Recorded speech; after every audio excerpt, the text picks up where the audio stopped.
ఆదివాసుల హక్కులను కాపాడాల్సిన బాధ్యత ప్రభుత్వందేనని ప్రొఫెసర్ కాత్యాయని విద్మహే అన్నారు. ఆదివాసుల హక్కులను కేంద్ర రాష్ట్ర ప్రభుత్వాలు కాలరాస్తున్నాయని ప్రొఫెసర్ కాత్యాయని విద్మహే అన్నారు. పెట్టుబడిదారుల వర్గానికి ప్రభుత్వాలు కొమ్ము కాస్తున్నాయని విమర్శించారు. మావోయిస్టులతో చర్చలు జరపాలని ఆమె ప్రభుత్వాన్ని డిమాండ్ చేశారు. ఈ కార్యక్రమంలో వీరసం నేతలు, ప్రజా సంఘాల నాయకులు పాల్గొన్నారు.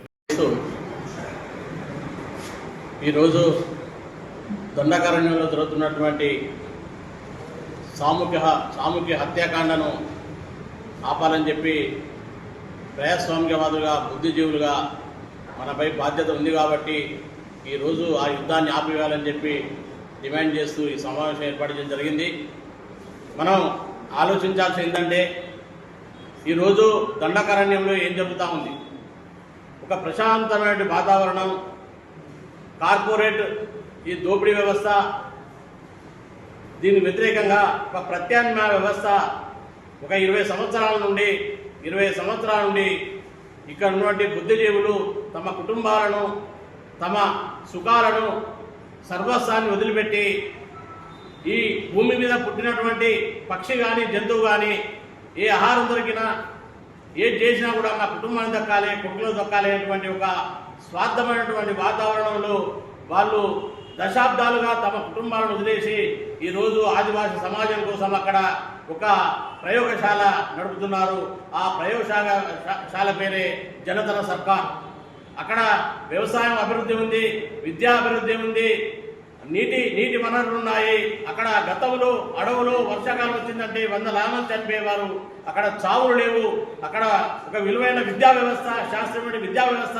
ఒక 5వ తరగతి విద్యార్థిని అక్కడ జనతా సర్కార్ విద్యార్థి తీసుకొస్తే ఇక్కడ బొంబాయి, ఢిల్లీ స్కూల్లో కూడా 10th క్లాస్ విద్యార్థి కూడా సమకాలికుడు కాదని చెప్పి అక్కడ ఒక శాస్త్రీయ విద్యా విధానం డెవలప్ చేస్తున్న తరుణంలో ఈ వ్యవస్థ బయటకు వస్తే ఈ మొత్తం వ్యవస్థ, కార్పొరేట్ వ్యవస్థ ప్రమాదం అని చెప్పి ఒక పథకం ప్రకారం అక్కడ ఆ వ్యవస్థను చిన్నాభిన్నం చేసి ఈ రోజు ఒక సామూహిక హత్యాకాండ యుద్ధం చేయడం జరుగుతున్నది. ఆ యుద్ధాన్ని ఆపివేయడానికి ఈ రోజు ప్రజా సంఘాలుగా, మేధావులుగా మనమంతా కూడా ఒక మానవతావాదులుగా మనం ఐక్యంగా ఉండి దాన్ని వ్యతిరేకంగా మనం ఇక్కడ ప్రజలను సమీకరించాల్సిన అవసరం ఉంది. అందులో భాగంగానే ఈ వేదిక చేస్తున్నటువంటి పోరాటంలో తెలంగాణ ప్రజా ఫ్రంట్ కూడా భాగస్వామ్యంగా ఉండి బాధ్యతగా పనిచేస్తుందని చెప్పి తెలియజేస్తూ ఒరిగినటువంటి అమరవీరులకు జోహార్లు అర్పిస్తూ జై ప్రజాస్వామ్య తెలంగాణ, జై జై ప్రజాస్వామ్య తెలంగాణ.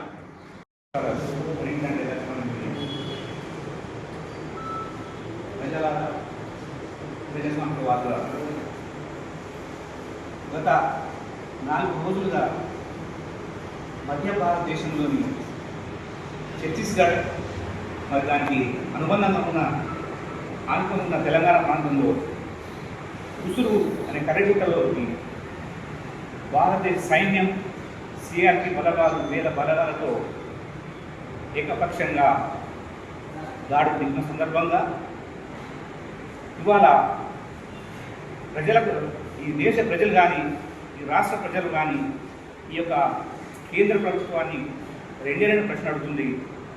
ఒక రాజ్యాంగం ప్రకారం, ఒక కాన్స్టిట్యూషన్ ప్రకారం మీరు ఎన్నికల ద్వారా రాజ్యాధికారం వచ్చింది, ఆ రాజ్యాంగం మీద ప్రమాణం చేసింది. ఇలా ప్రజలు కోరుకున్నదంటే ఆర్టికల్ 21 ప్రకారం జీవించే హక్కు ఉన్నది.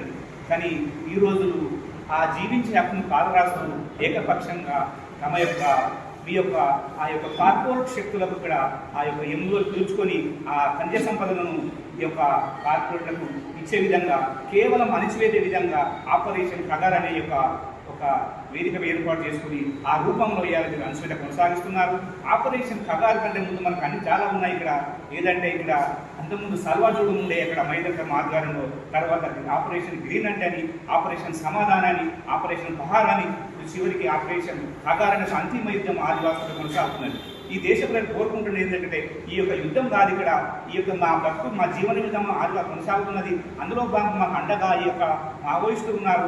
దాని ప్రధాన ఉద్దేశం ఏంటంటే ఈ కేంద్ర రాష్ట్ర ప్రభుత్వాలు మళ్ళీ ఒక ప్రశ్న చేస్తున్నట్టే మా ఈ ప్రజలు ఏంటంటే, మీకు ఒకవేళ ఉద్యమాలు ఉంటే ఆ ఉద్యమాలు ఏ రూపంలో ఉన్నాయి, ఆ ఉద్యమ స్వభావం ఏంది, ఇక్కడ ఆదివాసులు ఎందుకు అడుగుతున్నారు, ఆ ఉద్యమం ఎందుకు వస్తుందని ఆ ప్రశ్న వేసుకున్న ఆ ప్రశ్నను ఒక శాంతియుత మార్గం ఆర్థిక సామాజిక కోణంలో పోవాలి తప్ప ఇవాళ శాంతి భద్రత సమస్య క్లియర్ చేసి ఇవాళ దండకార్యంలో ఒక ఇవాళ ఊహాజనితంగా అక్కడ ఏం జరుగుతుందో ఏం జరిగిన ప్రశ్న మన ఇక్కడ అందరికీ ఇక్కడ భయం భ్రాంతులు పొందుతున్నారు. కావున బుద్ధిజీవులుగా మనం ఇక్కడ ఆదివాసుల పక్షాన మనము ఉండి వెంటనే ఇక్కడ ఈ విషయంలో మావోయిస్టులు కూడా శాంతి చర్చ వాళ్ళ యొక్క ప్రతిస్పందన వాళ్ళ యొక్క ప్రతిపాదన పంపిస్తుంది. కాబట్టి కేంద్ర ప్రభుత్వం కూడా ఈ రాజ్యాంగాన్ని దృష్టి పెట్టుకొని ఈ యొక్క రాజ్యాంగ విలువలకు అనుగుణంగా రాజ్యాంగ పరిధిలో కూడా వాళ్ళు ఇచ్చిన యొక్క సందేశానికి వాళ్ళు ఇచ్చిన విజ్ఞప్తికి వెంటనే స్వీకరించి కేంద్ర ప్రభుత్వం కూడా ఈ యొక్క దీనిలో ఒక పీస్ కమిటీ కూడా ఏర్పరిచింది జస్టిస్ చంద్రకుమార్ ఆధ్వర్యంలో. కావున వాళ్ళ సూచన మేరకు కేంద్ర ప్రభుత్వం స్పందించి ఈ దాడులను ఆపి వెంటనే శాంతి చర్చలు కొనసాగిన కోరుకుంటూ ఈ యొక్క సమావేశాలకు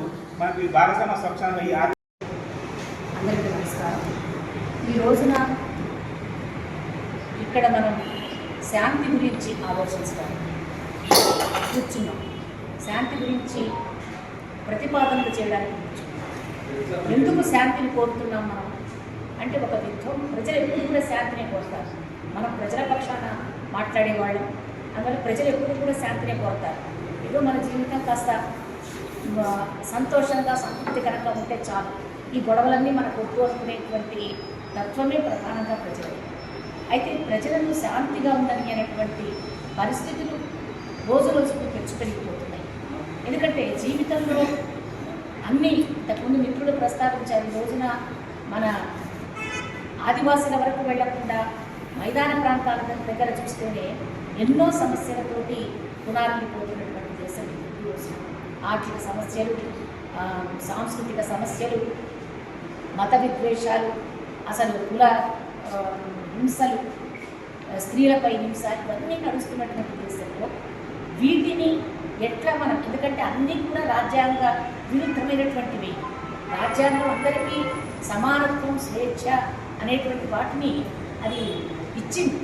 ఆ రాజ్యాంగం ప్రకారము ప్రభుత్వాన్ని నడిపే ఏ పార్టీ అయినా ఆ రాజ్యాంగం ఇచ్చిన ప్రజలకు అనుభవంలోకి ఉండేటట్లు జాగ్రత్త పడాలి, దానికోసం శ్రద్ధ తీసుకోవాలి. కానీ ఆ ప్రాథమికమైనటువంటి పాత్ర నుంచి దాదాపుగా మన ప్రభుత్వాలన్నీ కూడా విరమించడమే కనిపిస్తుంది. అందువల్ల ఇవి వాళ్ళ ఇష్యూస్ కాకుండా ఈ రోజున ఏది ప్రధానమైనటువంటి అయింది అంటే కేవలము వనరులనన్నింటినీ దోచుకోవడం,